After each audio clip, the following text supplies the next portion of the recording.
The dice stopped rolling the second he saw the child. Kang Ji-yeon's hand froze mid-reach for his whiskey. The Paradise Hotel ballroom continued its elegant chaos around him, crystal clinking, laughter echoing off marble. The Shanghai delegation, waiting for his signature on contracts worth more than small countries. None of it registered. Because Lauren Wilson had just walked through the doors in a dress that caught light like molten gold, and tucked against her side, small fingers wrapped in hers, was a boy who looked exactly like Ji-yeon had at 4 years old. The room tilted. She moved through the crowd with her head high, her natural curls framing her face in a wild halo that made her look untamed and regal all at once. Her brown skin glowed under the chandeliers. But it was the set of her shoulders that struck him. She wasn't nervous anymore. The woman who used to jump at shadows now carved through a room full of predators like she owned the air they breathed. An American executive appeared at her elbow, leaning too close, whispering something that made her smile. Not the soft, private smile Ji-yeon remembered. This one had edges. The boy's hand slipped into his pocket, drew something out. 2 dice. He rolled them over his knuckles with practiced ease. Click-clack, click-clack. Ji-yeon stopped breathing. That sound. He knew that sound the way he knew his own heartbeat. It was the rhythm he'd used to calm himself in the dark. The nervous tick he'd carried from childhood until the night he'd left those dice behind in a clinic that smelled like antiseptic and desperation. He'd thought they were lost, forgotten. But before we go any further, make sure you hit that subscribe button and turn on notifications so you never miss an upload. Trust me, you're going to want to see how this ends. The executive's hand dropped to Lauren's waist. Ji-yeon's vision sharpened to a pinpoint. His lieutenant was saying something about timing, about the contracts, about maintaining composure, but the words dissolved into static. Every instinct he'd honed to survive screamed at him to move, to cross that ballroom floor and remove that hand with whatever force necessary. Mine. Something ancient and possessive growled in his chest. Even though he'd burned that bridge himself, even though he'd made sure she hated him enough to stay away. Except she was here. And she wasn't alone. Lauren bent down, listening as the boy whispered something against her ear. Her hand smoothed over his dark hair with such tenderness that Ji-yeon felt it like a physical wound. She nodded, straightened, and said something to the executive that made him step back immediately. Then she turned, scanning the ballroom with the kind of calculated awareness Ji-yeon recognized because he'd lived it his entire life. Their eyes locked. For 3 seconds, the world held its breath. Lauren's expression didn't change, no shock, no fear, no desperate longing. Just a cool, assessing stare that stripped him bare and found him wanting. She let him drown in it, let him feel every word he'd thrown at her 5 years ago ricochet back, then dismissed him with the slight lift of her chin and looked away. But the boy didn't look away. The child's gaze stayed fixed on Ji-yeon, with an intensity that made his skin prickle. Those eyes, dark and knowing and far too old for a 4-year-old face, held something that looked like recognition. The dice kept rolling. Click-clack, click-clack. Then the boy smiled. Not the innocent smile of a child meeting a stranger. Something else. Something that made Ji-yeon's mouth go dry. The child lifted one small fist, opened it. Inside sat a single die, edges worn smooth from years of use.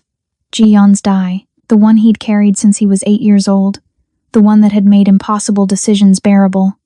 The boy closed his fist, slipped his hand back into Lauren's, let her guide him toward the exit, and Ji-yeon stood frozen in the center of his empire, surrounded by power he no longer wanted, watching the past he'd buried walk away wearing a tiny suit and carrying pieces of his soul in its pocket. How long had she known? What had she told the boy? And why did the child look at him like he'd been waiting his entire life for this moment? To understand how a man like Kang Ji-yeon could be destroyed by a single glance from a 4-year-old, you have to go back to the night he learned that some debts can't be paid in blood. 5 years earlier, when he was still convinced he was too dangerous to need anyone, pain was just another form of mathematics, and Ji-yeon had always been good with numbers. The shipping container stank of rust and fear. The man zip-tied to the metal chair had stopped screaming an hour ago, which meant he'd either accepted his fate or lost enough blood that his body had prioritized survival over protest. Ji-yeon stood 3 feet away, hands in his pockets, watching his lieutenant work with the clinical detachment of someone observing a chemistry experiment. The traitor had stolen from the wrong people. The numbers didn't lie. $200,000 missing from a shipment meant someone had to pay the equation back in pain. Please, the man wheezed, blood bubbling at the corner of his mouth. I have a daughter. Bad math, Ji-yeon said, his voice flat as winter stone. He checked his watch. The man had been alive for 43 minutes longer than he'd calculated. Inefficient. You stole from men who don't forgive. You knew the cost. His lieutenant looked up, waiting for the signal. Ji-yeon gave a single nod. The gun fired once. The sound echoed off metal walls, and then dissolved into nothing. The man slumped forward, and Ji-yeon felt exactly what he always felt when the math corrected itself. Nothing. He turned toward the container doors, already thinking about the paperwork waiting at his office, the shipment schedules that needed adjusting, the territorial dispute with the Seoul faction that required his attention. His mind was a machine, processing variables and outcomes, finding the most efficient path through every problem. Emotion was a luxury he'd abandoned at 8 years old in an orphanage where crying meant you were weak and weakness meant you didn't eat. The night air hit him as he stepped outside. Rain was falling in sheets, turning the dock into a maze of shadows and reflected light. His car waited 50 feet away, headlights cutting through the downpour. He walked toward it with measured steps, his lieutenant flanking him, 2 bodyguards trailing behind. The shot came from nowhere. 1 second Ji-yeon was walking. The next, fire exploded through his abdomen and his legs forgot how to hold him. He hit the pavement hard, rain hammering his face, his hand instinctively pressing against the wet heat spreading across his shirt. His lieutenant was screaming something about a sniper, about getting to cover. But Ji-yeon's ears were ringing and his vision was starting to blur at the edges. He'd been shot before, stabbed twice, beaten more times than he could count. But this felt different. This felt like his body was trying to empty itself onto the concrete, and no amount of willpower could stop it. "Boss!" His lieutenant's face appeared above him, rain-soaked and panicked. "Stay with me. We need to move. Hospital," Ji-yeon managed, tasting copper. "We can't. The Seoul faction has people in every emergency room in the city. They're waiting for exactly this. You show up bleeding, and you're dead before you hit the operating table." Ji-yeon's hand was slick with blood. Too much blood. The math was simple and brutal. He had maybe 20 minutes before shock killed him. Maybe 30 if he was lucky. No hospital meant no surgeon. No surgeon meant death by arithmetic. "Then I'm dead," he said, and the words came out calmer than they should have. "No." His lieutenant grabbed his jacket, dragging him toward the car. "There's someone. A doctor. Off the books. She works out of the foreigner district, treats people who can't go to hospitals. They call her the shadow doctor. A back alley butcher. She's American, trained at Johns Hopkins. Got her license revoked in the States for treating gunshot wounds without reporting them. She's good, boss. She's our only shot." Ji-yeon's vision was darkening. Rain pounded against his face, and somewhere in the distance, sirens wailed. He thought about dying here, in the rain, on the docks where he'd killed so many others. There was a certain symmetry to it. The math completing itself. "Drive," he said. They hauled him into the car.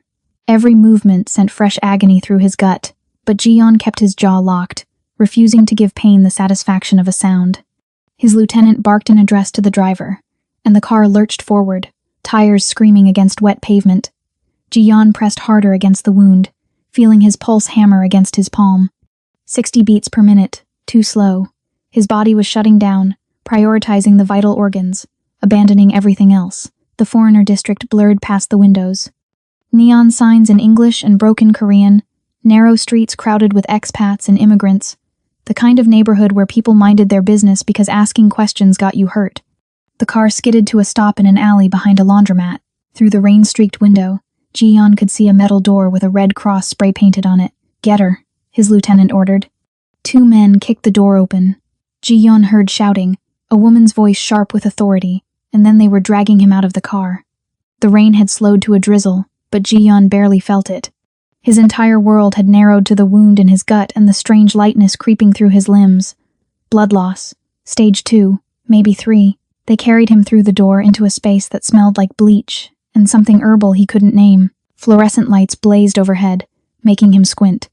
A metal examination table dominated the center of the room, surrounded by medical equipment that looked too clean, too organized for an illegal clinic. "Put him down and get out," a voice said. Ji-yeon's head lolled to the side. Through the haze of pain, he saw her for the first time. She stood near a steel sink, hands dripping with soap, her dark eyes blazing with an anger that made his men hesitate. She was young, late 20s, maybe with deep brown skin and natural curls pulled back in a hasty bun. She wore scrubs splattered with someone else's blood, and there was a smudge of something dark on her jaw. But it was her posture that struck him.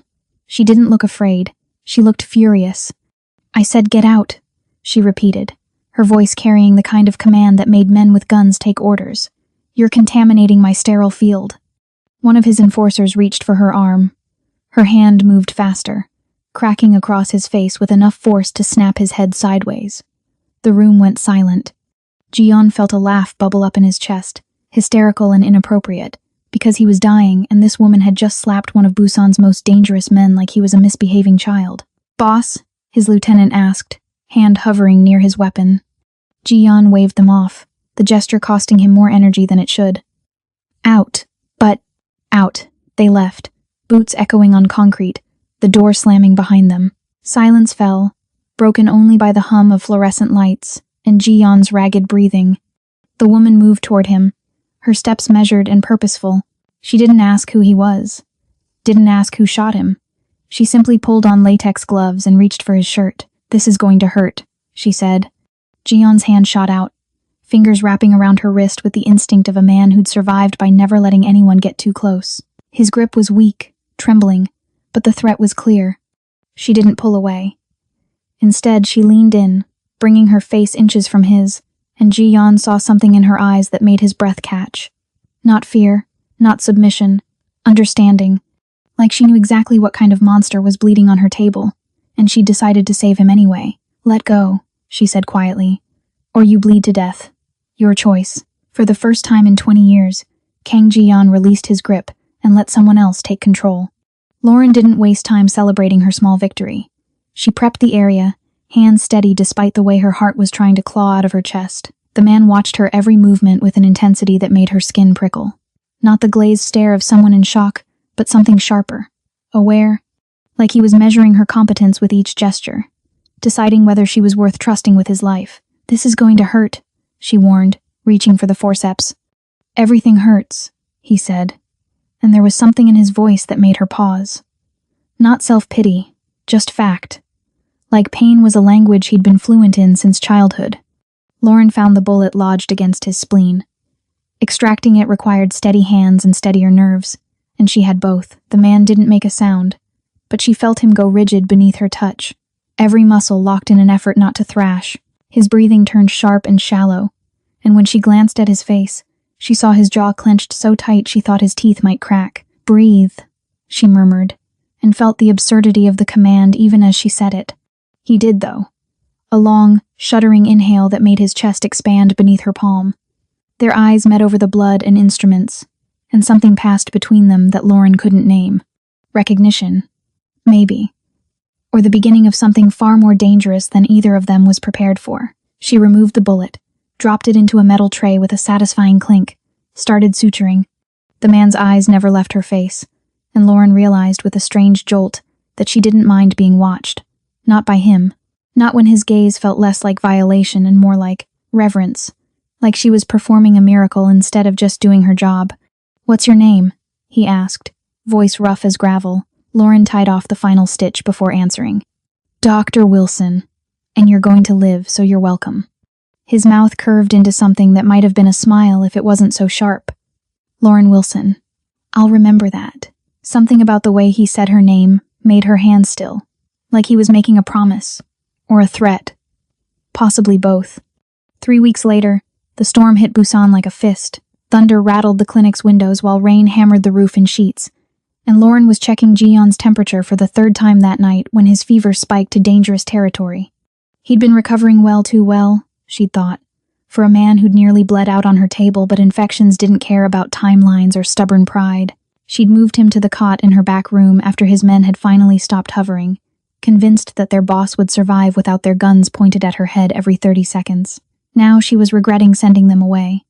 Ji-yeon thrashed on the narrow bed, his skin burning beneath her palm, sweat soaking through the thin sheet.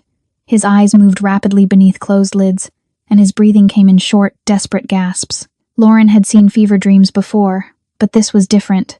This was terror. "Ji-yeon," she murmured, reaching to press a cool cloth against his forehead. His hand shot up and locked around her throat. The world narrowed to the pressure of his fingers, cutting off her air with the mechanical efficiency of someone who'd done this before. Many times before. Lauren's survival instincts screamed at her to fight, to claw, to break his grip, but something deeper made her freeze. His eyes were still closed, He wasn't seeing her. He was seeing something else. Something that made his face contort with the kind of rage that came from helplessness. She couldn't breathe, but she could hum. The melody came from somewhere in her childhood. An old R&B song her grandmother used to play on Sunday mornings. It vibrated in her chest, soundless but present, and she let it fill the space between his nightmare and reality. Her hands moved to his wrist, not pulling, just touching, gentle, present. "It's just a dream, Ji-yeon," she managed, the words barely a whisper against his grip. "You're safe." His eyes snapped open. For one terrible second, Lauren saw the void behind them, the place where Kang Ji-yeon had learned to survive by becoming something that didn't feel, didn't hesitate, didn't stop until the threat was eliminated. Then recognition flooded in, and horror followed. His fingers released her throat like she'd burned him, and he jerked backward so hard he nearly fell off the cot. The word died in his throat. He stared at his hands like they belonged to someone else, then at the red marks blooming on her neck. His face went white beneath the fever flush. Lauren rubbed her throat, coughing once, then met his eyes. She didn't look afraid. She looked concerned. "For him, bad dream?" she asked, her voice rough but steady. Ji-yeon couldn't speak. His chest was heaving, his heart hammering against his ribs hard enough to hurt. He'd almost killed her. Would have killed her if she hadn't somehow pulled him back from whatever dark place the fever had dragged him into. The orphanage. He'd been back in the orphanage, fighting over a bowl of rice with boys twice his size, learning that mercy was just another word for weakness. Ji-yeon. Lauren shifted closer, and every nerve in his body screamed at him to move away. "You're burning up. Let me." "Don't." The command came out harsher than he intended, but she ignored it. Reaching for the cloth she'd dropped, she pressed it against his forehead, and the coolness made him shudder. Or maybe it was her proximity. She was too close. Close enough that he could smell cocoa butter mixing with antiseptic. Close enough to see the pulse beating in her throat where his fingers had been. She should be running, should be calling his men to drag him out. Should be doing anything except taking care of him like he deserved gentleness. "You're safe here," she said again, and the words hit him like a physical blow. Safe. When had he ever been safe? Safety was a myth sold to children who hadn't learned yet that the world was built on violence and the strong devoured the weak. But here, in this small room with rain pounding outside and Lauren's steady hands cooling his fever, Ji-yeon felt something crack open inside his chest. Something he'd buried so deep he'd forgotten it existed. Want. Not the cold calculation of desire he'd felt for other women. Not the transactional exchange of pleasure and power. This was different. This was hunger raw and desperate and terrifying in its intensity. He wanted to pull her close and feel her heartbeat against his. Wanted to trace the curve of her mouth and learn what made her laugh instead of just commanding respect through fear. Wanted to bury his face in her neck and breathe her in until the smell of gunpowder and blood was replaced by something softer. He wanted to devour her. And the wanting felt more dangerous than any bullet. "Get away from me," he said, pushing himself up despite the way the room spun. Lauren didn't move. "You need rest. The fever." "I said get away." He swung his legs off the cot, ignoring the pull of stitches and the weakness in his limbs. "I'm leaving. Like hell you are." Her hand caught his shoulder, firm and unyielding. "You can barely stand." Ji-yeon looked at where her fingers pressed against his bare skin, and something in him snapped. He grabbed her wrist, not hurting, just holding, and pulled her close enough that their faces were inches apart.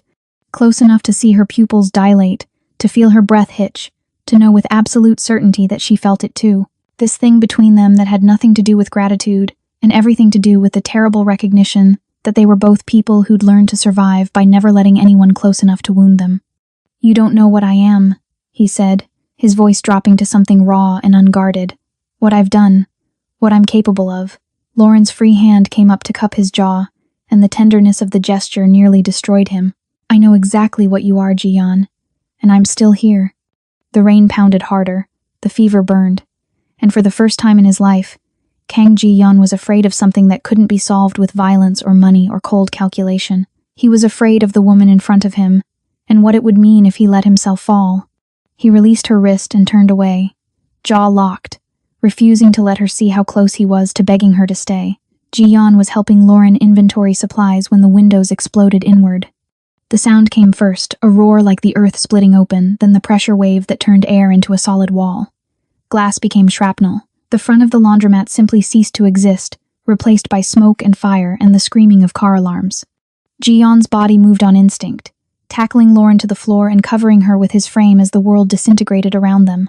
He felt the heat of the blast scorch his back, heard metal twisting and concrete crumbling, and knew with absolute certainty that the Soul faction had found him. The shooting stopped as suddenly as it began.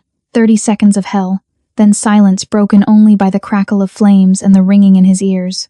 Ji-yeon pushed himself up, tasting blood and dust, his hands scrambling to find Lauren beneath him. She wasn't moving. Lauren. His voice sounded distant, muffled. He rolled off her, and his heart stopped. She lay motionless in the rubble, a thin trickle of blood running from her temple, her eyes closed, her chest utterly still. Dust covered her dark skin like ash, and for one terrible moment Ji-yeon thought he was looking at a corpse. Not just any corpse. Hers.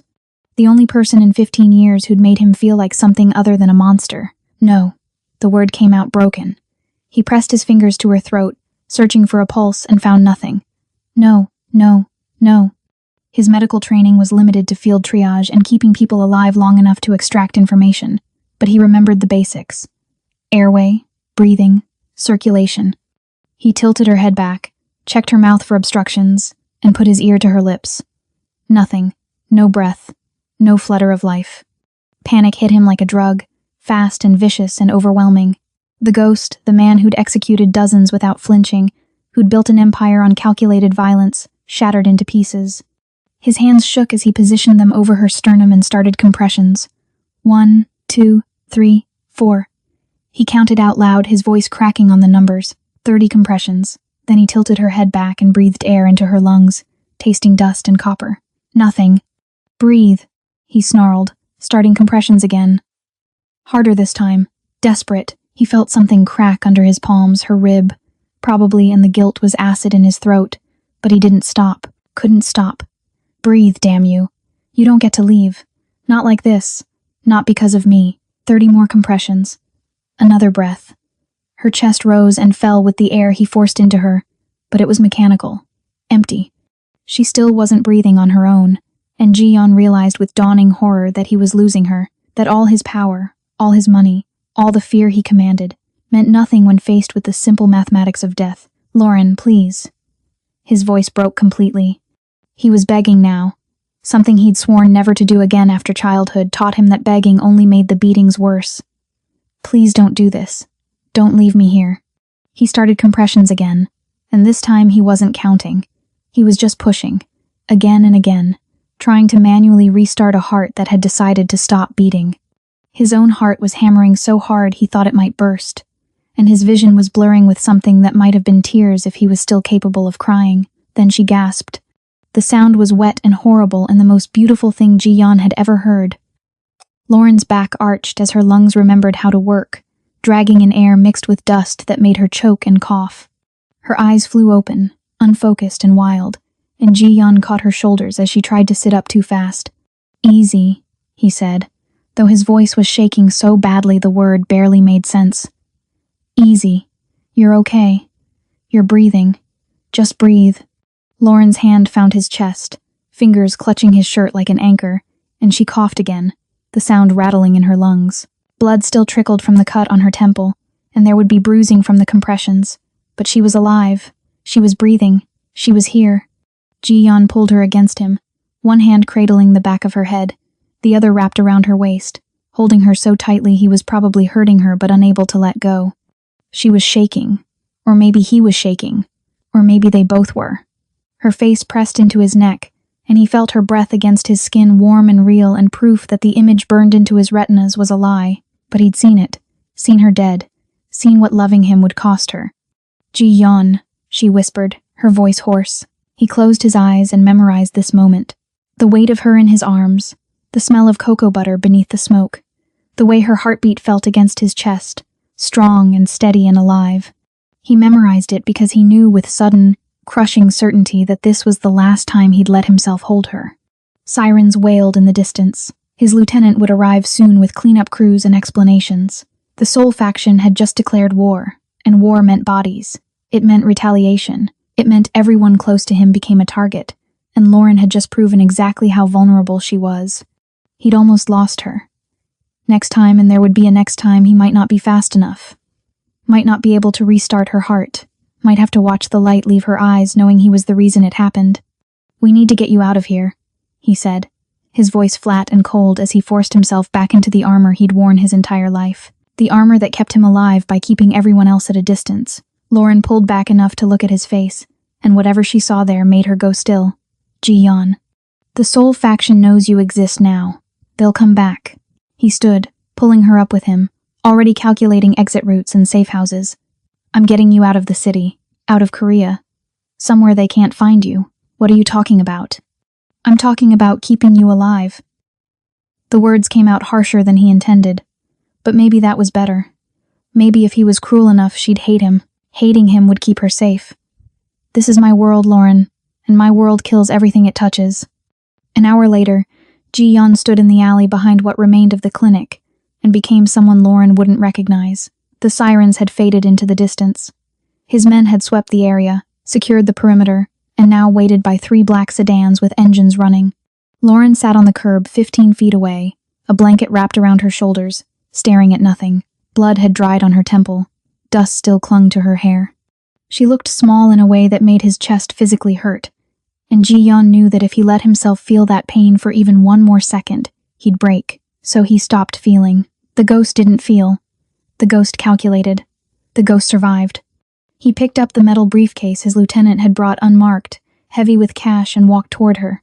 Each step felt like walking to his own execution, but his face remained blank. When he stopped in front of her, Lauren looked up, and the hope in her eyes nearly shattered his resolve. "There's $500,000 in here," he said, his voice flat and businesslike, enough to disappear. "There's also a passport, visa documentation for the United States, and contacts who will help you establish a new identity in Chicago." Lauren stood slowly, the blanket falling from her shoulders. "What are you talking about?"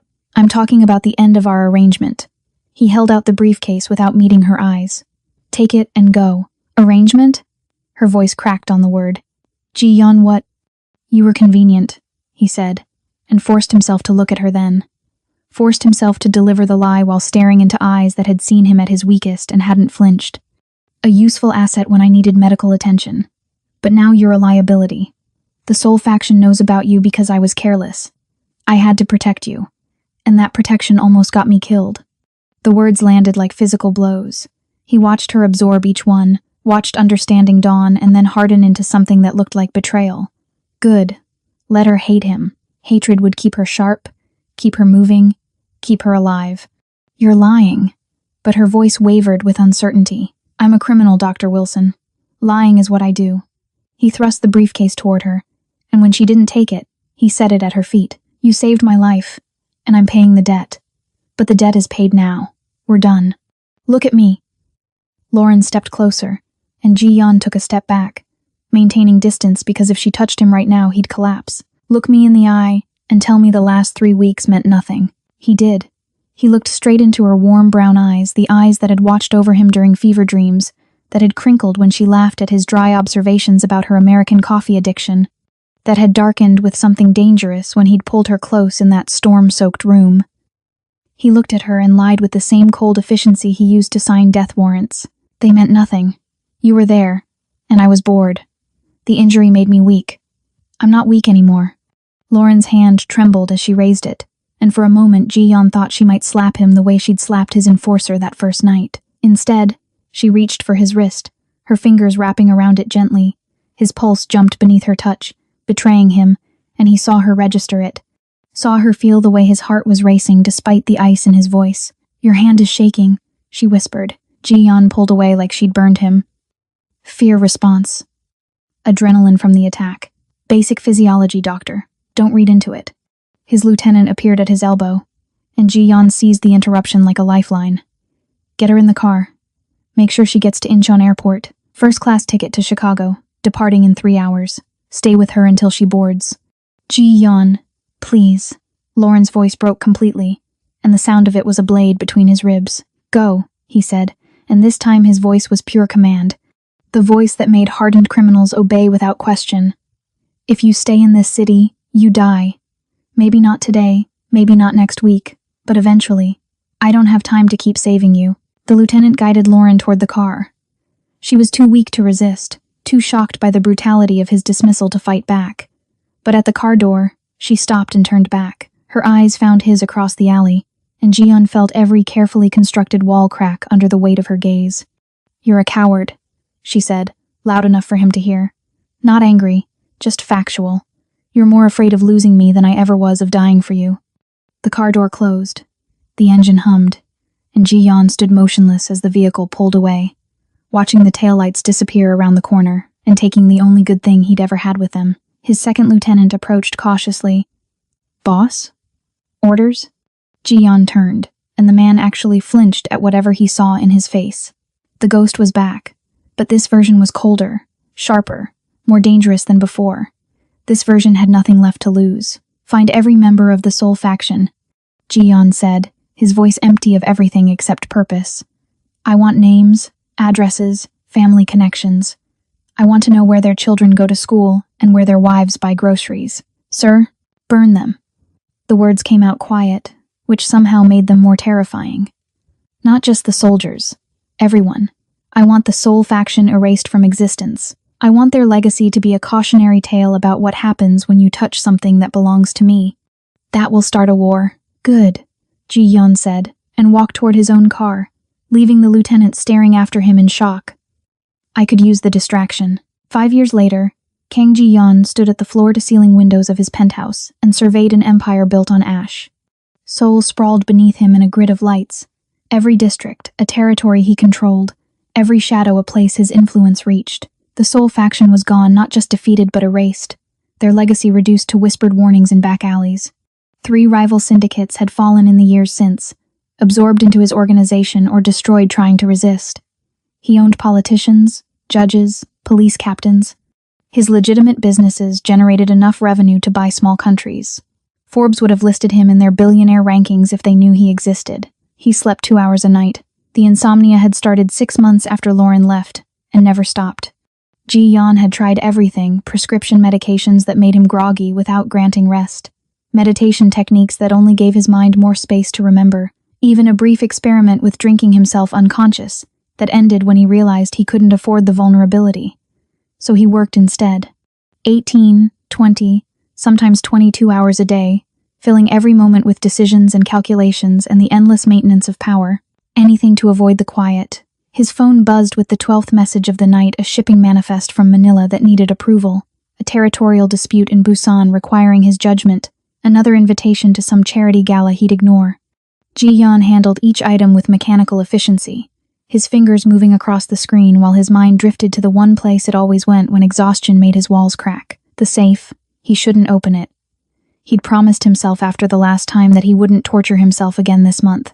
But it was 3 a.m, and the city was finally quiet, and the penthouse felt too big, too empty, too much like the cell he'd built for himself. His feet carried him to the study before he could talk himself out of it. The safe was hidden behind a panel in the wall, biometric lock keyed to his thumbprint alone. It didn't contain emergency cash or blackmail material or any of the practical secrets a man in his position should keep secure. When the steel door swung open, the only things inside were photographs and a single worn die.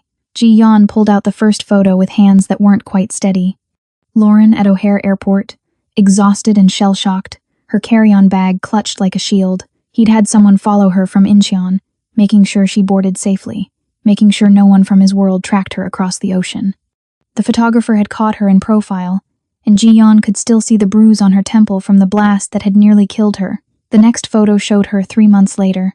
She'd found an apartment in Chicago's South Loop, nothing fancy but clean and safe in a building with decent security. The surveillance had been expensive and difficult to maintain without her knowledge, but Ji-yeon had made it clear to his American contacts that her safety was non-negotiable. Anyone who approached her with ill intent would disappear before they got within 10 feet. More photos.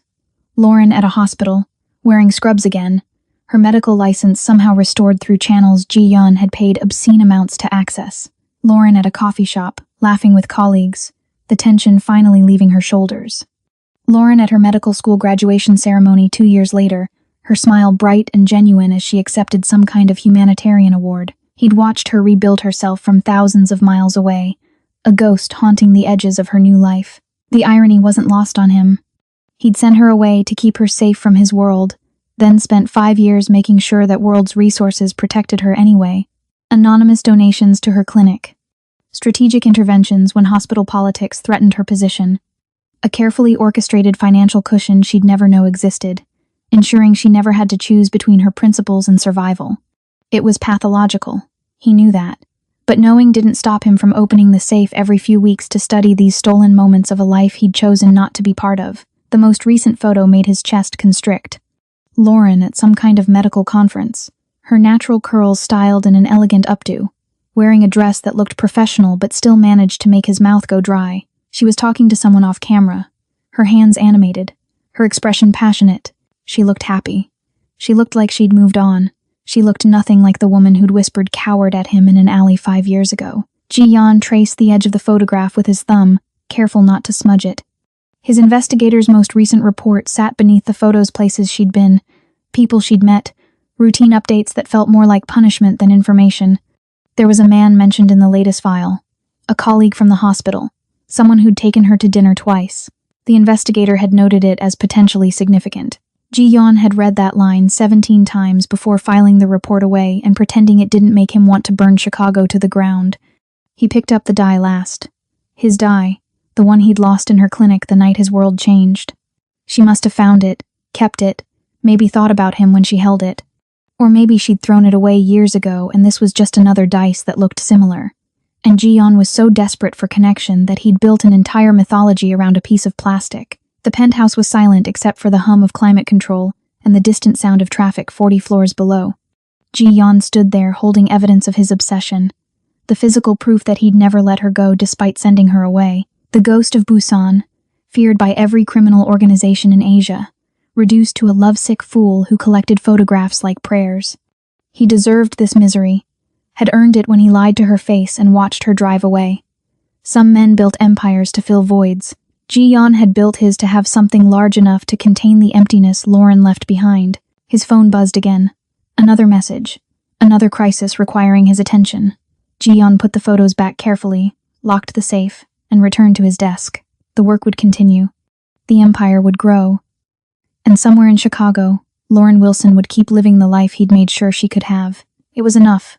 It had to be enough, even if it felt like dying slowly, one sleepless night at a time.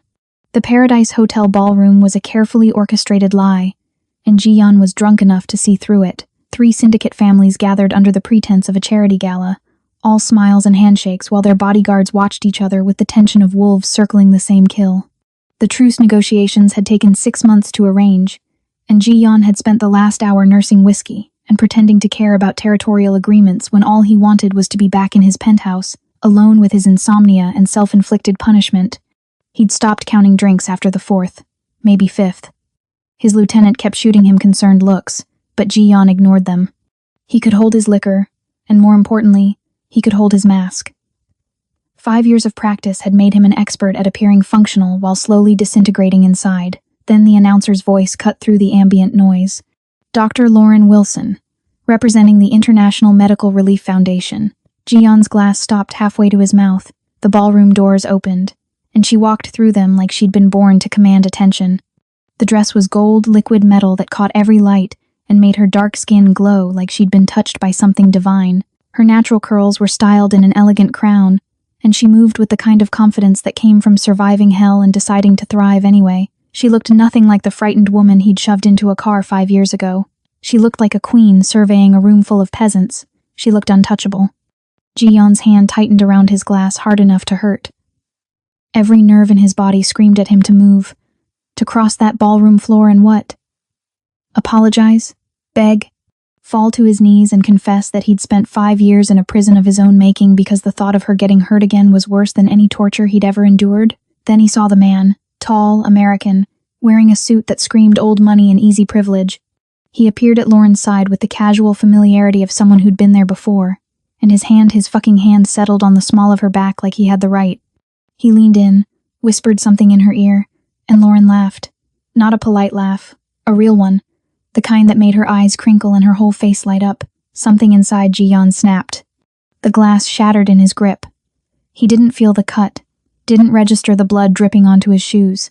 All he could see was that hand on her back, that mouth too close to her ear, that easy intimacy that should have belonged to him, mine, something primal and possessive snarled in his chest. She's mine. The rational part of his brain tried to intervene. He had no claim to her. He'd sent her away. He'd chosen this, but rationality was drowning in a flood of jealousy so toxic it tasted like poison on his tongue. 5 years of watching from a distance, of protecting her through proxies, of convincing himself that her happiness was enough, all of it evaporated in the face of another man touching her. Ji-yeon started walking. His lieutenant grabbed his arm. "Boss, don't..." He shook him off without looking, his gaze locked on Lauren and the man who thought he had the right to stand that close to her. The crowd parted instinctively, sensing danger the way prey animals sensed predators. Conversations died in his wake. Ji-yeon didn't care. His entire world had narrowed to the woman in gold and the unacceptable reality of someone else making her smile. He was 10 feet away when the man's hand slid lower, settling at Lauren's waist. Proprietary. Comfortable.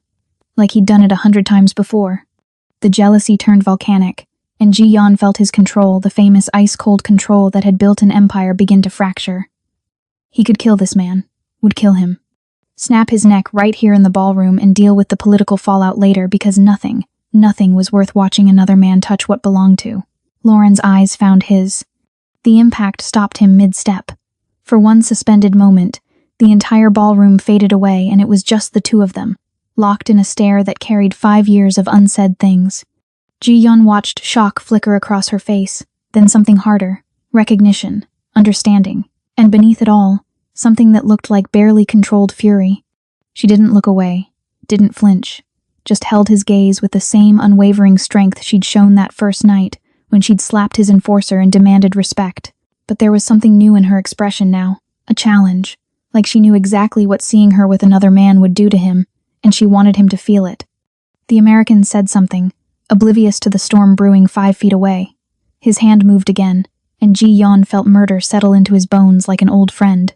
He took another step forward, and he absolutely knew that he was about to do something unforgivable. That he was about to become the monster Lauren had always deserved better than.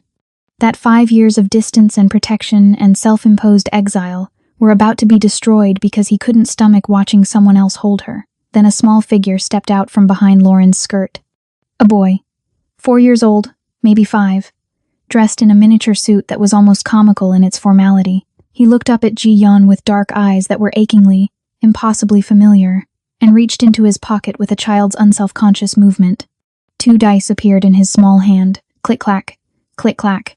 The sound cut through Ji-yeon's jealous rage like a blade through silk. His breath stopped. His heart stopped. The entire world stopped as he watched this child, this boy who had his eyes, his posture, his nervous habit roll dice over tiny knuckles with the practiced ease of someone who'd been doing it for years. The boy looked up at him and smiled. Not the innocent smile of a stranger. Something deeper. Something that looked like recognition. And Ji-yeon realized with crushing, devastating clarity that he'd been watching the wrong person for 5 years. The ballroom held its breath as Ji-yeon closed the distance, and even the music seemed to die in his wake. 5 feet. That's all that separated him from Lauren and the man whose hand still rested on her waist like a brand of ownership. Ji-yeon's presence had always commanded attention, but tonight it was different. Tonight he radiated something darker, more dangerous. The kind of energy that made survival instincts scream warnings. Conversations around them stuttered and stopped. People shifted away without knowing why, creating a widening circle of empty space. Lauren turned fully to face him, and Ji-yeon saw the exact moment she registered what he was about to do. Her eyes widened not with fear for herself but recognition of the violence coiling in his muscles. She moved with decisive speed, stepping directly in front of the American, placing her body between him and Ji-yeon like a human shield. "Don't," she said quietly, and the single word carried years of accumulated hurt. Ji-yeon's hands flexed at his sides. Blood still dripped from his palm where the glass had cut him, but the pain was distant, irrelevant compared to the roaring in his ears. He could see the American's confused face over Lauren's shoulder, could calculate exactly how many seconds it would take to reach around her, and movement at the edge of his vision made him pause. A small figure emerged from behind Lauren's skirt. The boy from earlier, the one Ji-yeon had dismissed as some colleague's child, or a young relative. But now, standing in the space between them, Ji-yeon could see details that made his world tilt sideways. The child's face was a blend of features, Lauren's full mouth and warm brown skin, but the bone structure was sharper, more angular. The eyes were dark, and assessing in a way no 4-year-olds should be. The boy wore a miniature black suit, perfectly tailored, and his posture was unnaturally straight for someone so young. He looked up at Ji-yeon with an expression that was curious but unafraid, and something about that fearlessness felt achingly familiar. Then the child reached into his pocket. Ji-yeon watched, frozen, as small fingers emerged holding 2 dice, worn at the edges. The same faded red color as the ones he'd carried for 20 years. The ones he'd lost in Lauren's clinic the night his life changed. The boy held them up like an offering, then began rolling them over his knuckles with practiced, nervous precision. Click-clack, click-clack. The sound hit Ji-yeon like a physical blow, driving the air from his lungs. His vision tunneled until all he could see was this child performing his exact tick, the self-soothing habit he'd developed at 8 years old in an orphanage when touch meant violence, and the only safe thing to hold was a pair of dice that couldn't hurt him back. The rage evaporated. The jealousy dissolved. Everything dissolved except the terrible, dawning understanding spreading through his chest like ice water. "His name is Min-jae," Lauren said, her voice steady despite the tremor Ji-yeon could see in her hands. "He's 4 years old, and before you ask, yes," Ji-yeon couldn't speak, couldn't move, could barely breathe. The boy Min-jae continued rolling the dice with single-minded focus, the movement exactly mirroring the nervous energy Ji-yeon used to expel when the world felt too big and too hostile. "He found them in your jacket pocket," Lauren continued, and her tone carried layers of emotion. Ji-yeon couldn't begin to parse. "The night you left. I was going to throw them away, but he..." She paused, and when she spoke again her voice was softer. "He started carrying them everywhere. Said they made him feel brave." Ji-yeon's knees felt unstable. 4 years old. He did the math automatically, helplessly. 5 years since he'd sent her away. 9 months of pregnancy. That meant, "You were already pregnant," he said, and the words came out broken. "When I put you in that car, 8 weeks. Lauren's composure cracked slightly. "I didn't know yet. Didn't find out until I was in Chicago, and by then..."